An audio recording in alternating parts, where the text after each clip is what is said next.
Welcome to One Piece chapter 1150। आप सबका स्वागत है। इसमें हम देखने वाले हैं ईमू का इन्वॉल्वमेंट और भाई डोरी और ब्रोगी भी इसमें डीमंस बनने वाले हैं और इस चैप्टर का नाम पड़ा है डोमी रिवर्स। चलो भाई वीडियो बिना कोई देरी के स्टार्ट करते हैं।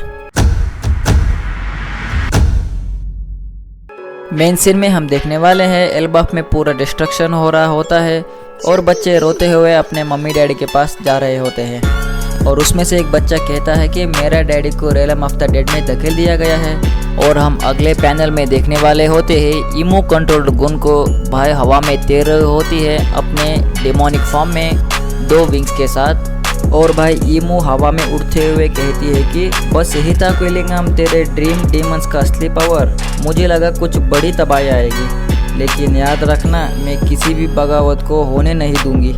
और भाई यहाँ क्विलिंगम का मतलब जो one of the Holi night होता है और वो फिश जैसा दिखता है और उसका पूरा नाम होता है सेंट रिमो शिफू क्विलिंगम। और भाई बदले में क्विलिंगम कहता है कि ईमू सामा आपकी एक ही इशारों में मेरे ड्रीम मॉन्स्टर्स जाग जाएंगे और वो एल्बाफ के नाइटमेयर से पैदा होते हैं और इनके अंदर मौत नाम का कोई कॉन्सेप्ट नहीं होता है। तो भाई ये डीमंस एक तरह से इमॉर्टल होते हैं और भाई ये फिजिकल फॉर्म में होता है, मतलब ये इंसान के अंदर के डर से पैदा होते हैं भाई।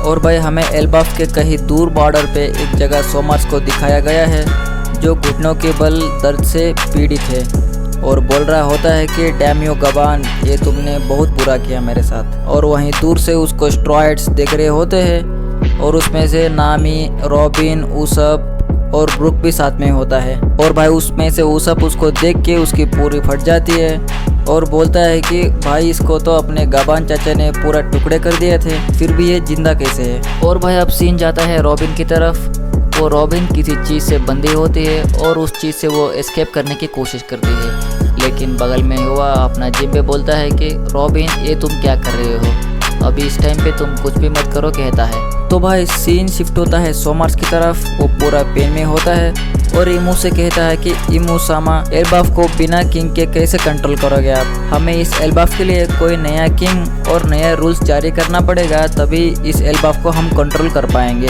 और हम अगले पैनल में देखते हैं डोरी एंड ब्रोगी अपने पूरे स्क्वाड के साथ ईमू के सामने खड़े हुए होते हैं और ईमू इन दोनों के देख के बोलती है ब्रू ऑर्ग डोरी और रेड ऑर्ग ब्रोगी, मैं तुम दोनों को इस एल्बाफ का नया किंग बनाती हूँ और तुम दोनों मिलके इस एल्बाफ को जल्द से जल्द अपने कंट्रोल में ले लो। और भाई ईमू डोरी एंड ब्रोगी को ऑर्डर देने की कोशिश करती है और वो कहती है कि जारुल का सर लाओ और एल्बाफ के टॉप में लटका दो और वहाँ से सारे एल्बाफ वासी देख सके और समझ सके कि एल्बाफ के नए किंग आ चुके हैं। और ब्रोगी गुस्से में ईमू को पकड़ता है और बोलता है कि तुम तबाही के असली जिम्मेदार हो और बच्चों को नुकसान पहुंचाने का काम भी तुमने किया है। और ये कहे कि ब्रोगी ईमू को जकड़ने लगता है और तभी ईमू ने एक मैजिकल बुक निकाल के उस बुक के अंदर से एक बड़ा सा शॉटगन निकालती है और ब्रोगी के हाथ पे मार देती है। इससे ब्रोगी का पूरा हाथ बॉडी से अलग हो जाता है। और भाई ईमू कहती है एक्सेप्ट माई गॉडली पावर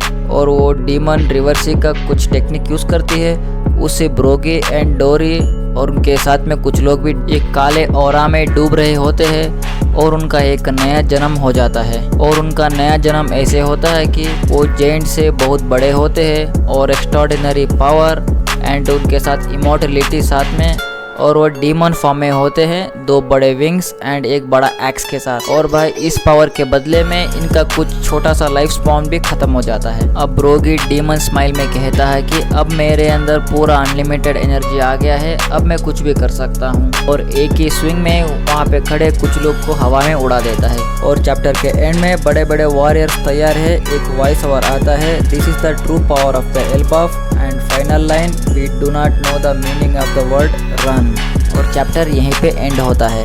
तो भाई एल्बाफ अब लूफी के लिए बहुत बड़ा खतरा बन चुका है क्योंकि यहाँ ईमू कंट्रोल्ड गुन को है और भाई कई सारे होली नाइट्स है। तो भाई अब हमारा चाचा गबान भी नहीं दिख रहा है, तो अब लूफी का बचना भाई बहुत मुश्किल है क्योंकि जो होली नाइट्स है वो इमॉर्टल है तो उनको मारा नहीं जा सकता।